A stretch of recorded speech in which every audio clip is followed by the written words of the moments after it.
عشق رسول اللہ صلی اللہ علیہ وآلہ وسلم کا عجیب واقعہ۔ شیخ الاسلام حضرت علامہ ظفر احمد عثمانی رحمۃ اللہ علیہ فرماتے ہیں کہ میں اس زمانے میں حج کے بعد مدینہ منورہ گیا۔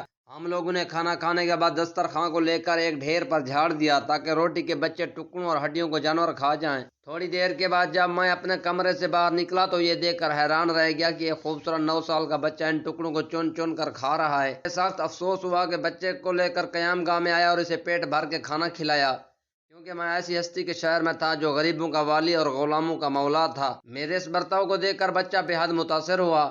میں نے چلتے وقت اس سے کہا، بیٹے تمہارے والد کیا کرتے ہیں؟ اس نے کہا، میں یتیم ہوں۔ میں نے کہا، بیٹے میرے ساتھ ہندوستان چلو گے؟ وہاں میں تم کو اچھے اچھے کھانے کھلاؤں گا، عمدہ عمدہ کپڑے پہناؤں گا، اپنے مدرسے میں تعلیم دوں گا۔ جب تم عالم فاضل ہو جاؤ گے تو میں خود تم کو یہاں لے کر آؤں گا اور تمہیں تمہاری والدہ کے سپرد کر دوں گا۔ تم جاؤ اپنی والدہ سے اجازت لے کر آؤ۔ لڑکا بہت خوش ہوا اور اچھلتا کودتا اپنی والدہ کے پاس واپس گیا۔ وہ بیچاری بیوہ دوسرے بچوں کے اخراجات سے پہلے ہی پریشان تھی۔ اس نے فوراً اجازت دے دی۔ بچہ دوڑا آیا اور مولانا کو بتایا کہ میں آپ کے ساتھ جاؤں گا۔ میری ماں نے اجازت دے دی۔ پھر پوچھنے لگا کہ آپ کے شہر میں چنے ملتے ہیں؟ مولانا نے بتایا، یہ ساری چیزیں وافر مقدار میں تمہیں ملیں گی۔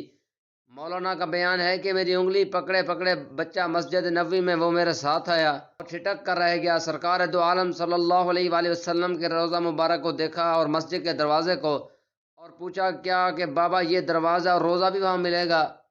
میں نے اس سے کہا کہ بیٹا اگر یہ وہاں مل جاتا تو میں یہاں کیوں آتا؟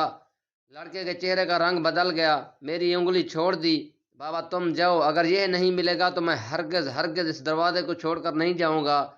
بھوکا رہوں گا، پیاسا رہوں گا۔ اس دروازہ کو دیکھ کر میں اپنی بھوک اور پیاس بجھاتا رہوں گا جس طرح آج تک بجھاتا رہا ہوں۔